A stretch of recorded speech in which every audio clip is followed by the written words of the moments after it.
ಎಲ್ಲಾ ಗೃಹಲಕ್ಷ್ಮಿಯರಿಗೂ ಕೂಡ ಭರ್ಜರಿ 4,000 ರೂಪಾಯಿ ಹಣ ಈಗ ಜಮೆ ಆಗೋದಕ್ಕೆ ಶುರುವಾಗಿದೆ. ನಿಮ್ಮ ಅಕೌಂಟ್ಗೆ ಹಣ ಬಂದಿಲ್ವಾ? ಯಾವಾಗ ಬರುತ್ತೆ?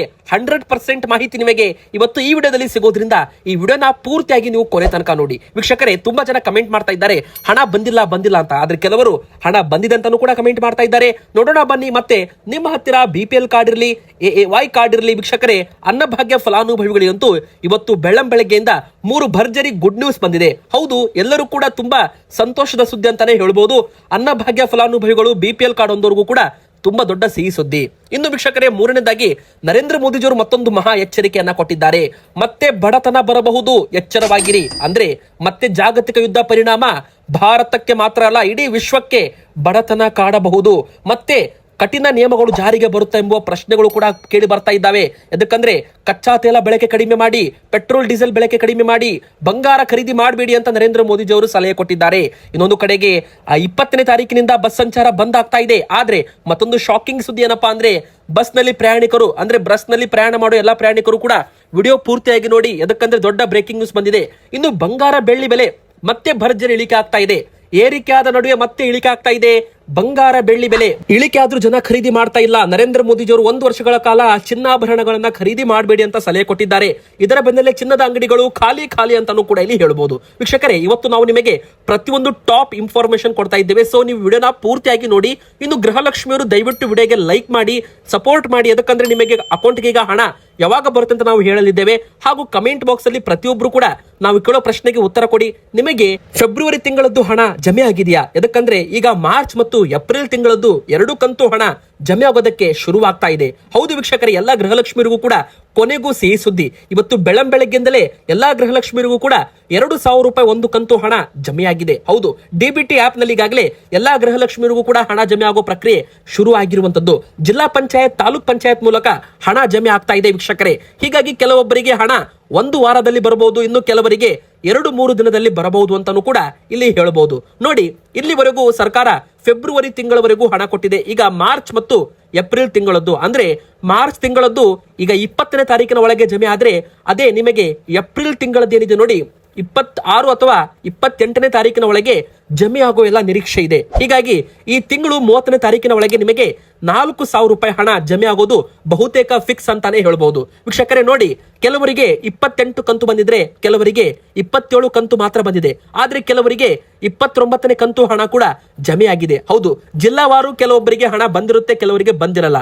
ಇಲ್ಲಿ ನಾವು DBT ಆಪ್ ನ ಚೆಕ್ ಮಾಡಿದ್ದೀವಲ್ಲ, 1 ತಿಂಗಳಲ್ಲಿ ಕೆಲವರಿಗೆ 2,000 ರೂಪಾಯಿ ಜಮೆ ಆಗಿದೆ. ಅಂದ್ರೆ ಈ ಒಂದು ಜನವರಿ ಫೆಬ್ರವರಿಯಲ್ಲಿ ಒಂದು ಕಂತು ಜಮೆ ಆಗಿದ್ರೆ, ಮಾರ್ಚ್ ತಿಂಗಳಲ್ಲಿ 1ರ ಬದಲಾಗಿ 2 ಕಂತು ಜಮೆ ಮಾಡಲಾಗಿದೆ.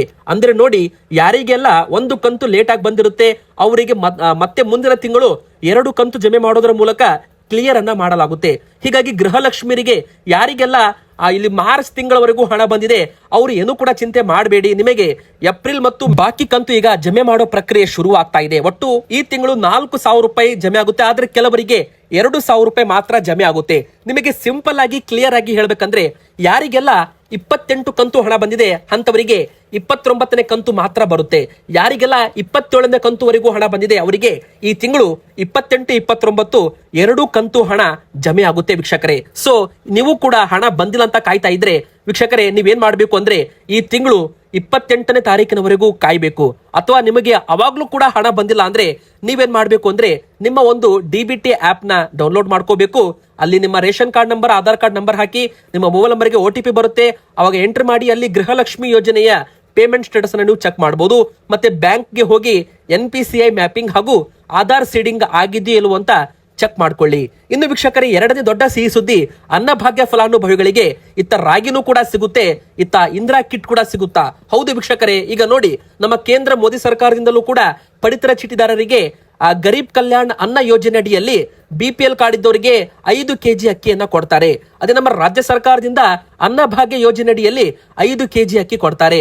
ಈಗ ಮುಂದಿನ ತಿಂಗಳಿನಿಂದ ಅಕ್ಕಿ ಬದಲಾಗಿ ಇಂದಿರಾ ಕಿಟ್ ಕೊಡ್ತೀವಿ ಅಂತಾನೂ ಕೂಡ ಘೋಷಣೆ ಮಾಡಲಾಗಿದ್ದು ನಿಮಗೆಲ್ಲ ಗೊತ್ತೇ ಇದೆ. ಅಂದ್ರೆ ಇದೇ ಒಂದು ಜೂನ್ ತಿಂಗಳಿನಿಂದಲೇ ನಿಮಗೆ ಅಕ್ಕಿ ಜೊತೆಗೆ ಯಾವೆಲ್ಲ ವಸ್ತುಗಳು ಸಿಗುತ್ತೆ ಗೊತ್ತಾ? ಅದ್ರ ಬಗ್ಗೆನೂ ಅಪ್ಡೇಟ್ ನಾವು ನಿಮಗೆ ಕೊಡ್ತಾ ಇದ್ದೀವಿ. ಇನ್ನು ನಿಮಗೆ ಎಷ್ಟು ಒಂದು ಕಿಟ್ ಬರುತ್ತೆ, ಎಷ್ಟು kg ನಿಮಗೆ ಆಹಾರ ಕಿಟ್ ಅನ್ನ ಕೊಡ್ತಾರೆ ಅದು ಕೂಡ ನೋಡೋಣ. ಮೊದಲಿಗೆ ಈ ತಿಂಗಳಿನಿಂದ 10 kg ಅಕ್ಕಿ ಬದಲಾಗಿ 8 ಕೆಜಿ ಅಕ್ಕಿ ಕೊಟ್ಟು 2 ಕೆಜಿ ರಾಗಿಯನ್ನ ಕೊಡೋದಕ್ಕೆ ನಿರ್ಧಾರವನ್ನ ಮಾಡಲಾಗಿದೆ. ಅಂದ್ರೆ ವೀಕ್ಷಕರೇ, ಇನ್ಮುಂದೆ ನಿಮಗೆ ಅಕ್ಕಿ ಜೊತೆಗೆ ರಾಗಿ ಕೂಡ ವಿತರಣೆ ಮಾಡಲಾಗುತ್ತೆ. ಇನ್ನು 75 ವರ್ಷ ಮೇಲ್ಪಟ್ಟ ಹಿರಿಯ ನಾಗರಿಕರಿಗೆ ಅನ್ನ ಸುವಿಧಾ ಯೋಜನೆಯಡಿಯಲ್ಲಿ ಅವರ ಮನೆ ಬಾಗಿಲಿಗೆ ಪಡಿತರವನ್ನ ವ್ಯವಸ್ಥೆ ಕಲ್ಪಿಸುವ ಒಂದು ಯೋಜನೆ ಕೂಡ ಪ್ರಾರಂಭ ಮಾಡಲಾಗಿದೆ. ಇದಕ್ಕೋಸ್ಕರ 75 ವರ್ಷ ಮೇಲ್ಪಟ್ಟ ಹಿರಿಯ ನಾಗರಿಕರು ಒಮ್ಮೆ ಬಾರಿ ನ್ಯಾಯಬೆಲೆ ಅಂಗಡಿಗೆ ಹೋಗಿ ಈ ಯೋಜನೆಯಡಿಯಲ್ಲಿ ಹೆಸರು ನೋಂದಾಯಿಸಿಕೊಳ್ಬೇಕು ಅಂತಾನೂ ಕೂಡ ಮುಖ್ಯಮಂತ್ರಿ ಸಿಎಂ ಸಿದ್ದರಾಮಯ್ಯನವರು ಮೊದಲೇ ಒಂದು ಹೇಳಿಕೆಯನ್ನ ಕೊಟ್ಟಿರುವಂತದ್ದು. 75 ವರ್ಷ ಮೇಲ್ಪಟ್ಟವರಿಗೆ ಮನೆ ಬಾಗಿಲಿಗೆ ಪಡಿತರ ಸಿಗುತ್ತೆ. ಅಂದ್ರೆ ಈಗ ಬಿಸಿಲಿನ ಪ್ರಮಾಣ ಜಾಸ್ತಿ ಆಗಿರೋದ್ರಿಂದ ಜನರು ಕ್ಯೂ ನಲ್ಲಿ ನಿಲ್ಲೋದು ಬೇಡ, ಅವರು ಮನೆ ಬಾಗಿಲಿಗೆ ಪಡಿತರ ಪಡ್ಕೋಬಹುದು.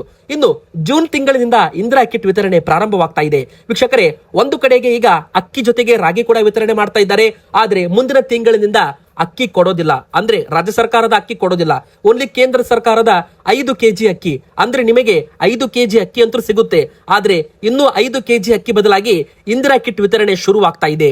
ಇಂದಿರಾ ಕಿಟ್ ನಲ್ಲಿ ಅಡುಗೆ ಎಣ್ಣೆ ಅಂದ್ರೆ ಸೂರ್ಯಕಾಂತಿ ಅಡುಗೆ ಎಣ್ಣೆ, ಉಪ್ಪು, ಸಕ್ಕರೆ ಹಾಗೂ ತೊಗರಿ ಬೇಳೆ, ಈ 4 ವಸ್ತುಗಳನ್ನು ಕೂಡ ಕೊಡಲಾಗುತ್ತೆ. ಆಹಾರ ಸಾಮಗ್ರಿಗಳನ್ನ, ಆಹಾರ ಕಿಟ್ ಗಳನ್ನ ಕೊಡಲಾಗುತ್ತೆ.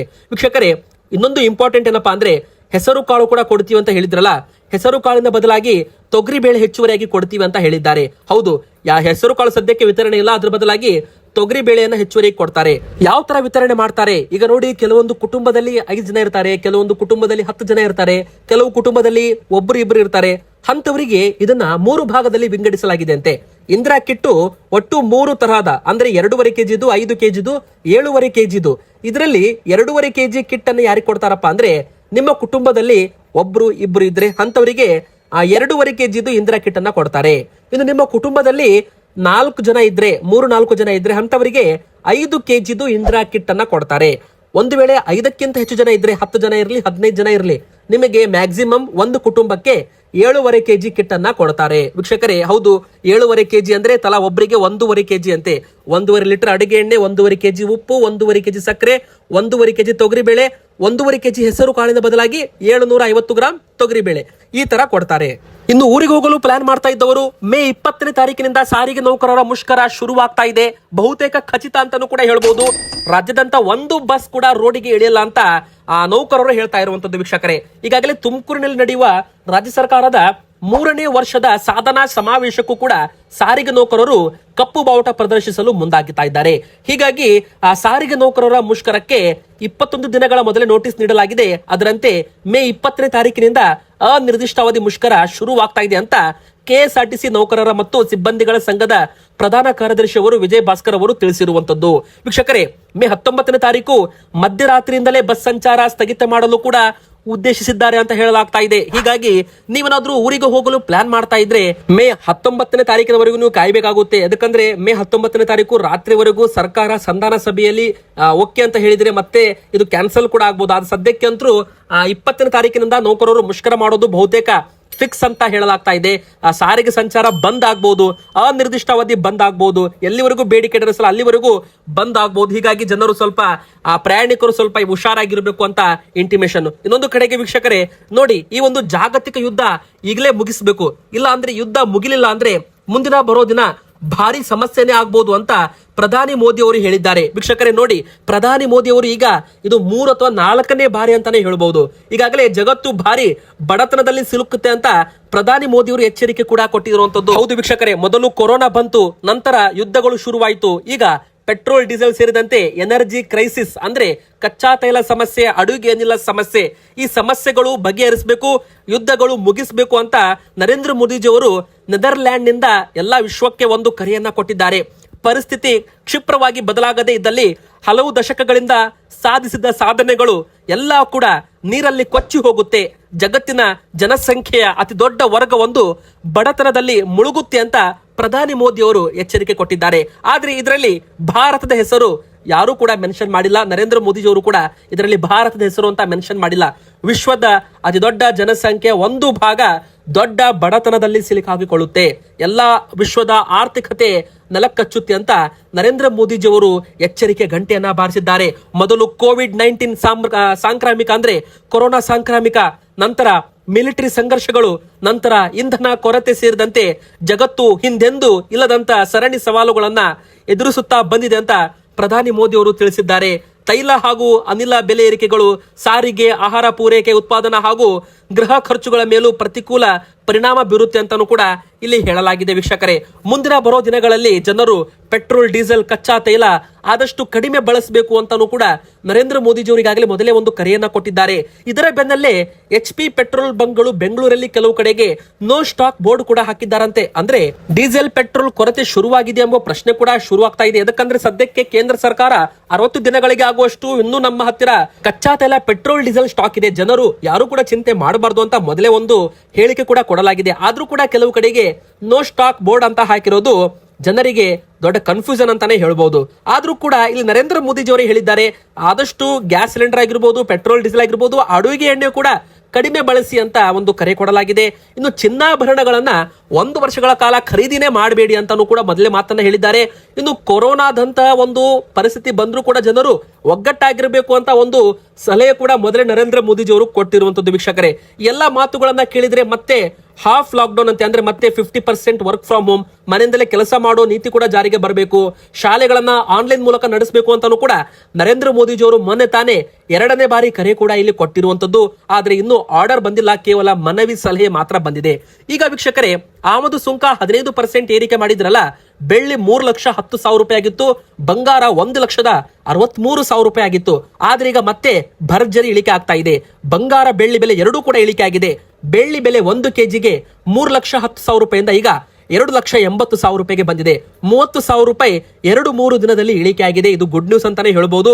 ಚಿನ್ನದ ಬೆಲೆ ಅಂದ್ರೆ ಬಂಗಾರದ ಬೆಲೆ 10 ಗ್ರಾಮ್ 24 ಕ್ಯಾರೆಟ್ ಬೆಲೆ 1,62,000 ರೂಪಾಯಿಂದ ದಿಢೀರಂತ ಈಗ ಮತ್ತೆ 1,56,000 ರೂಪಾಯಿಗೆ ಬಂದಿದೆ 10 ಗ್ರಾಮ್ಗೆ. ಇದು ಕೂಡ ಇಳಿಕೆ ಆಗಿದೆ. ಇವತ್ತಿಗೆ ಇಷ್ಟ ಆಗಿತ್ತು, ವಿಡಿಯೋಗೆ ಲೈಕ್ ಮಾಡಿ, ಚಾನಲ್ಗೆ ಸಬ್ಸ್ಕ್ರೈಬ್ ಆಗಿ.